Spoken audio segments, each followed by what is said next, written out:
Order! Order! You are an incorrigible delinquent at times. Behave yourself, man!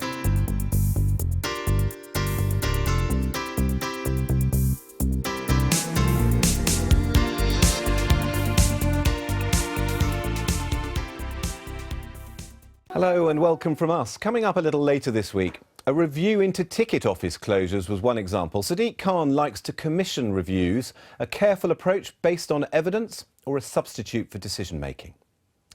Here with me to discuss that, Bob Neal, Conservative MP for Bromley and Chislehurst, and Seema Malhotra, Labour MP for Feltham and Heston. Welcome to you both. Thank you. Thank you. Those ticket offices, the issue around their closure by the last Mayor Boris Johnson is rumbling on and causing trouble in Sadiq Khan's mayoralty. He doesn't want to reopen them, but accepts the need to put more staff front of house in stations. That's not prevented a one-day tube strike this week, and there's the threat from the RMT of more action next month.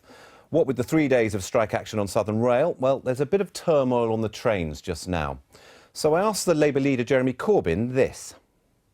The Mayor of London has put 200 more staff back into stations. Is that enough? In some places it's helped, but in some places it's not enough. And I do think there is a need to have a ticket office, particularly in the big interchange stations, Heathrow, for example. And that surely is something that can be discussed and negotiated. So you're saying the Mayor of London should improve his offer to workers? I'm saying there has to be an agreement. We've put a lot of money into the tube system, that's good. Sadiq has managed to bring forward the 24-hour running, good, well done. We are going to have a better tube service in London, but I do think there is a point, and the public are telling me this as a London MP, that they would like to see ticket offices. Now, I just say... So he should do that, so you'd like him to look at that and review it? I would ask him to look at it, yes, of course. Seema, the Mayor condemned these strikes, or this strike, the tube strike, this week on Monday. Do you? I don't want the strikes to go ahead, and the reason is that I think there is common ground, and a very important area of common ground on the issue of safety on the underground and how we manage that. What I see in Sadiq is a man who's determined to make a difference in London and very serious about his commitment that there should be no strikes. But in doing that, you have to be clear that you're a politician that recognises and is on the same page on those issues. In my view, it's right that Sadiq commissioned the review that he did, that has led to an admission as well by London Underground that staffing was cut too far. And we absolutely have to see more staff in our stations. What I want to see is that there's really constructive dialogue. I believe that the union have genuine concerns. We want the right answer for Londoners, though. Londoners don't want the strikes, they don't want the disruption that is detrimental for businesses and individuals. What we want is a solution. We want to see people around the table. So Sadiq Khan says there's no need to reopen. He shouldn't reopen those ticket offices, and the Travel Watch independent review didn't recommend it. Do you agree with that then? We should not reopen the ticket offices? Well, I want to see this be part of the ongoing discussion, and the reason is this, that part of what came out from the Travel Watch report is that there should be a task force around how the staff are deployed.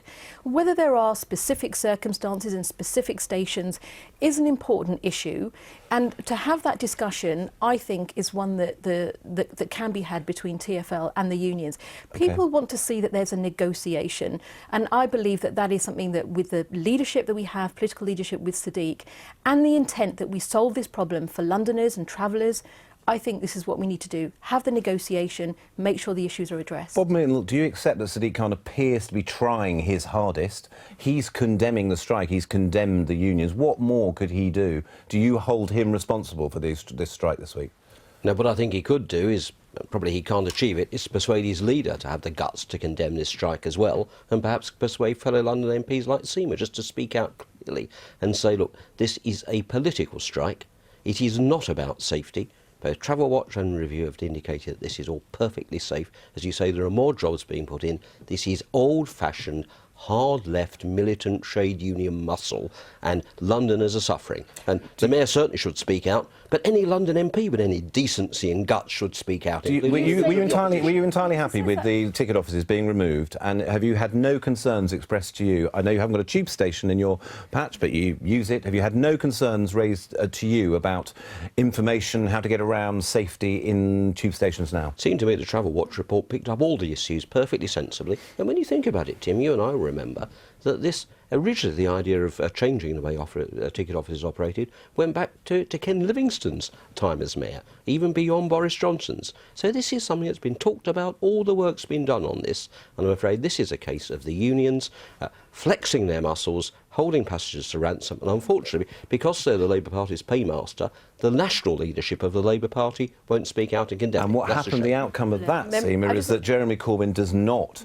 condemn in forthright terms the strike that happened on Monday, should he have done? Well, I certainly believe that the strikes are not the way forward on this issue, and that's because there is genuine common ground. It's a very different situation to Southern Rail. He talks about the right to strike, and he respects that and doesn't speak in such strident terms. Would you expect him to say it like you've just said it? Well, my view is this, very clearly, that the issue of safety is the one that we've got to focus on. This isn't about, solely ticket offices or not. This is about safety of people like you or me. I travel on the tube on my own late at night. But are you saying your leader doesn't understand that, Ben? Your leader is quite clear that he thinks Sadiq Khan should reopen some of these ticket offices. That whatever Travel Watch says, he has looked at it. He has people raising this with him.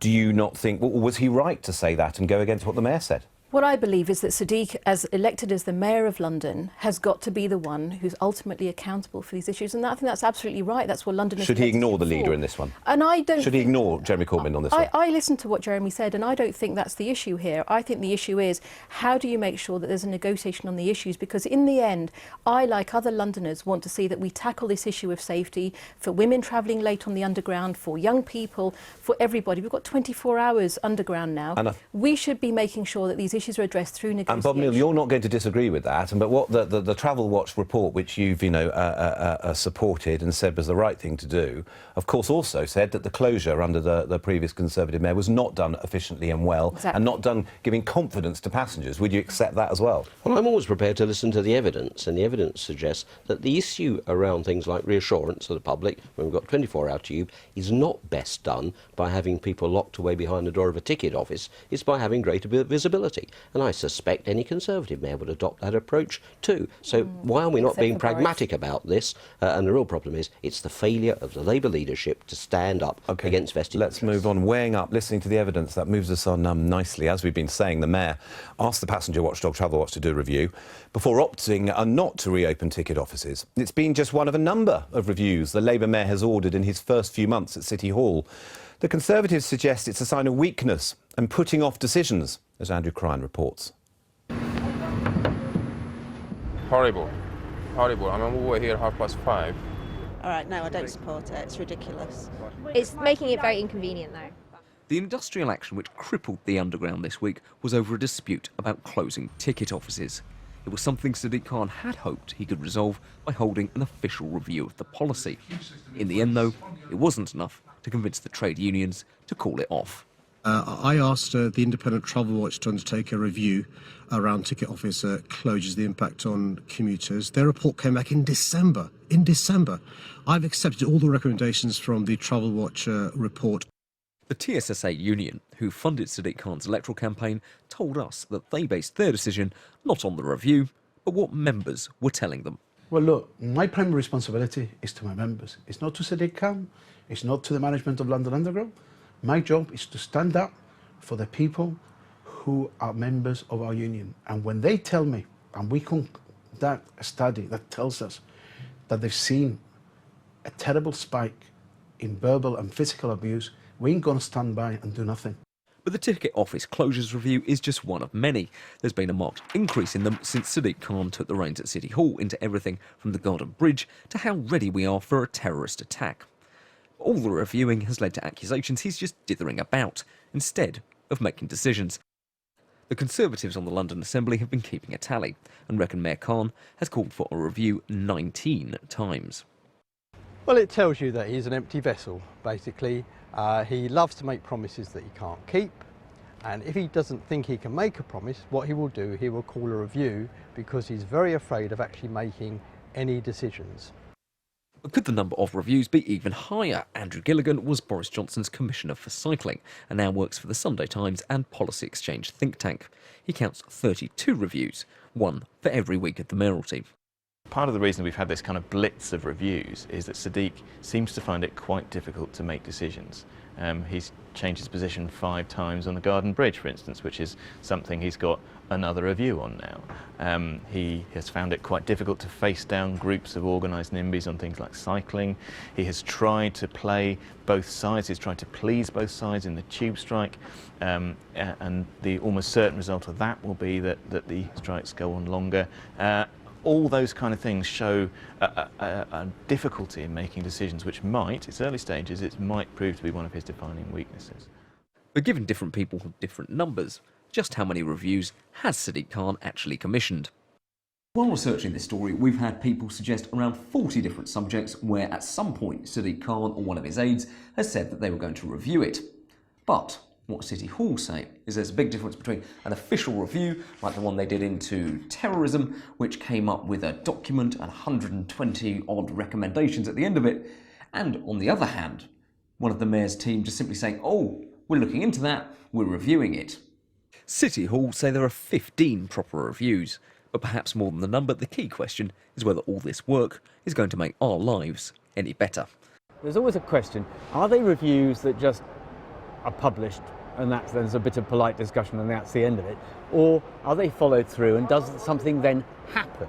And I do think that's always a big question for reviews of this kind. And the answer to that question may well be crucial to whether voters want to return Sadiq Khan to City Hall 3 years from now. Well, Bob, we know your view, don't we? Because you base your decisions on the evidence, and he did the Travel Watch review into ticket offices and acted on it. So, presumably you're a supporter. You can't have too many. Only problem with the Travel Watch review is that the unions then took no notice of it. And then we had this bizarre situation there of a union leader saying, basically, I'm out to look after our own chaps. They do. And blow but the broad rest principle of the of what the mayor's trying to do with reviews. Can we criticise the mayor for wanting to review and look at the evidence on the basis that Bob Neal said a few minutes ago? That yeah, I think where there's a sensible reason for it, and he was trying, I think, there to try and solve an industrial dispute. He didn't succeed, unfortunately. Where he tries, I'll give him credit. But some of the other things, I think there's really no need for at all. Everybody knows, for example, that the Garden Bridge was a vanity project. There is no need to have yet another review to get himself off the hook on that. One stage he was in favour of scrapping it. So that's one you would do. Are there any others? Do you think should he have done a one into the preparedness against terror? Should he have done something into fire stations? Well, interestingly, when he did both of those, the upshot was at the end of the day what was done with the fire stations came out as being entirely safe and satisfactory. The terrorism review, a lot of recommendations, but ultimately says London is prepared. So the truth of it, a lot of this was telling us what we already knew because the work had already been done. So I'll always look at things on a case-by-case basis, but I think there's too much of a pattern here where the review triggers a tweet, triggers a photo op, and it all makes for great publicity, but it's not necessarily getting much done. Seema, I'll come to you in a moment, but let's get a response from City Hall. No one from City Hall was available to join us in the studio this week, but one of Sadiq Khan's deputy mayors explained their approach.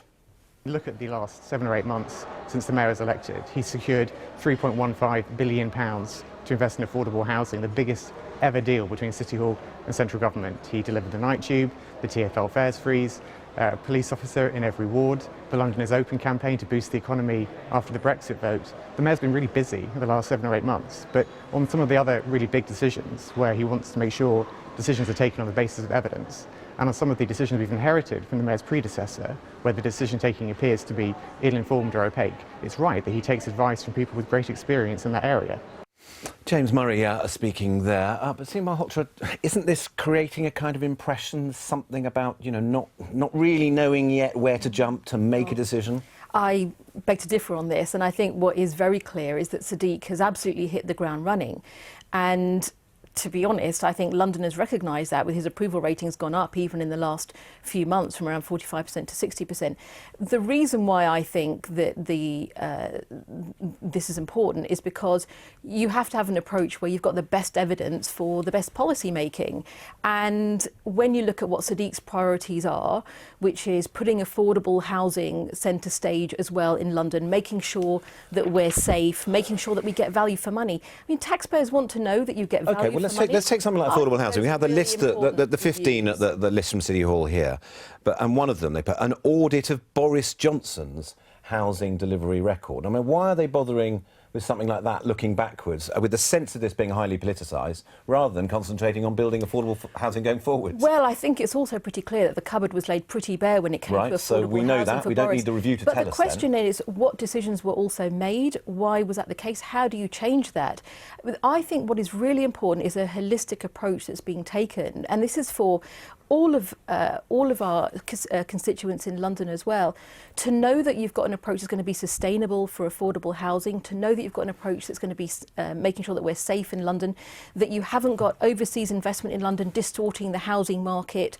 I think you want to make sure you've got an approach that's got the best evidence for the best policy. You've got no problem with any, as far as you've seen any of his reviews at all. I mean, Bob mentions the Garden Bridge. If he doesn't like it, if other people, Bob Neal doesn't like it, if people don't like it, why doesn't he just try and pull the plug? Well, I think there's also issues around, you know, some of the decisions that Boris made. I mean, the idea that we spent £250,000 in London on water cannons that then weren't approved. But what about, say, the Garden Bridge report? Should he have a Garden Bridge review? Don't we know what we know, or shouldn't he know what he believes now? Well, I think you've got to ask, if he's got to ask the questions, and he's going to be accountable for the questions that he's asking, the decisions that he's taking. If there are unanswered questions, then he would want an efficient way of doing that, so that you don't go ahead spending public money for something that isn't going to deliver the value that you want. Bob Neal, surely the London public wouldn't understand it if he just sort of overturned some decisions that had been taken by Boris Johnson, without at least, you know, getting someone impartial or other people to come in and have a look. What's wrong with that?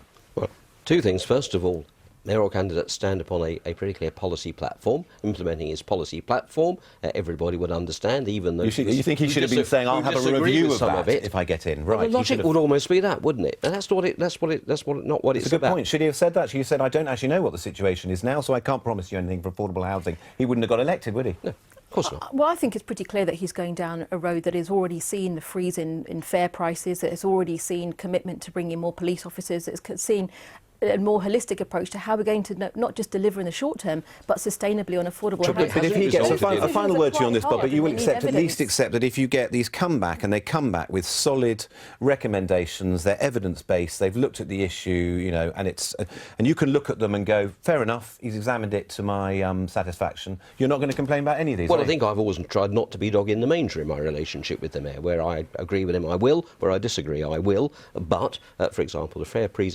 actually wasn't fully delivered, because of course we've seen a fare hike. The work that was done around affordable housing delivery signed off under Sadiq's watch with Gavin Barwell, Conservative London Minister, but the work started under Boris's watch. So, you know, let's not take credit for more than... Allow me this, because you've stumbled, or we pushed us into this areas where you agree with the mayor as well, of course.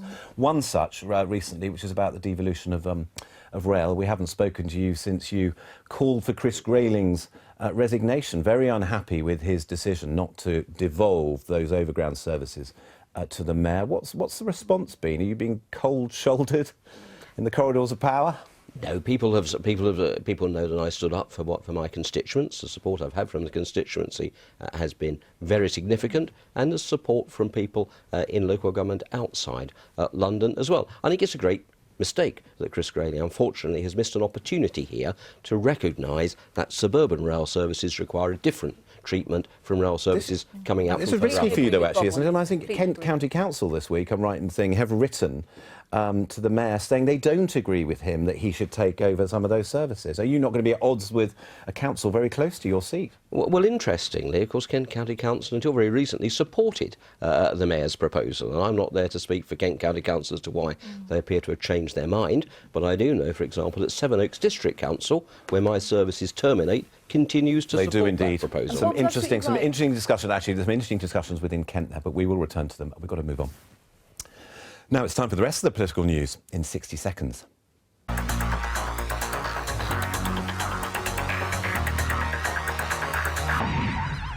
London councils have called the Department for Education's revised funding plans for schools madness, claiming they would deal another blow to cash-strapped schools. More than two-thirds of schools in the city, about 1,500, face budget cuts, with initial analysis suggesting inner London boroughs would be hit particularly hard.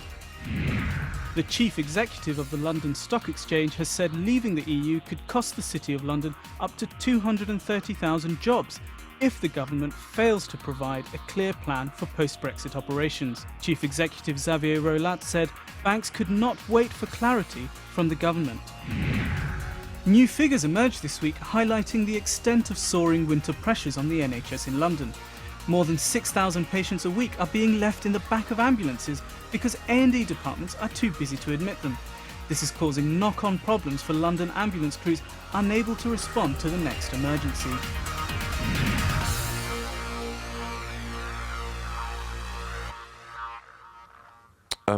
Bob Neal, in the interests of your fearless independence and speaking the truth, what do you say about the current NHS crisis? We're under pressures because the health service in London is always under pressure at this time of year and across the country. But I think a bit of context, and actually the government deserves credit for having put some 80 billion in this Parliament into the health service system. That's more than would have happened if we followed the Labour Party's manifesto proposals. What I do want to make sure is that we get the maximum benefit from that. And in particular, I want to make sure that we work across London to join up better social services and adult social care with local authorities, because some of the delays that we get are in people being discharged, making sure that there's proper follow-up. So I think there's positive work being done by the government. It's one where I'm very much on the government side. But yes, there are pressures.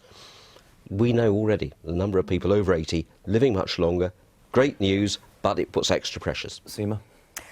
There might be positive words, but there's absolutely not the delivery. And I think it's a shame that the Conservatives, and led by Theresa May, are in absolute denial about what's happening to our NHS. It seems to me that it's a perfect storm of cuts that are seeing the ambulance service missing their targets in every trust across the country, that have seen since the start of December alone that 4 out of 5 patients going into A&E have not been seen within those 4 hours. And this is coming at a time when we know in my local authority alone there have been 60% of cuts of their budget cut in the last 6 years. That is putting a huge strain on our social care facilities, combined with 200 million cut across the country in public health. That is the area of making sure that we have the right prevention strategies in place. It's not a surprise to see what's happening to our NHS. It is the combination of decisions made over the last 6 years. I think it is a crisis. It's devastating, and the government needs to take much more responsibility than they are. Bob Neal, the head of the NHS in London, saying this week 10% increase in activity. They're just about coping, but not sure they're going to be in the next few weeks. Absolute pressure. There's certainly pressure. Nobody's going to pretend otherwise. But that's as well, isn't it, therefore, that this Conservative government is putting in more money into the NHS, has responded to their calls from the head of NHS England. But also, just one point that seems... Not as much as they say they're putting in. But... Well, the significant amounts, the 80 billion that's going in over this Parliament, is a massive investment that we've never had before. But one interesting point, we agree, I think, Seema and I, about joining up social care with health services, but it's not purely a money thing, it's about how you operate. Some 50% of the delayed discharges across the country come in just 24 local authority areas. So it's not simply about money, it's about getting the local health authority and the local council to work better together. That, again, is something which Jeremy Hunt and the rest of the government are working hard on, and I support them in that. It's an issue, as you know, that we'll be returning to a lot over the next weeks and months. To you both, thanks very much indeed for coming in this week. I've been getting away with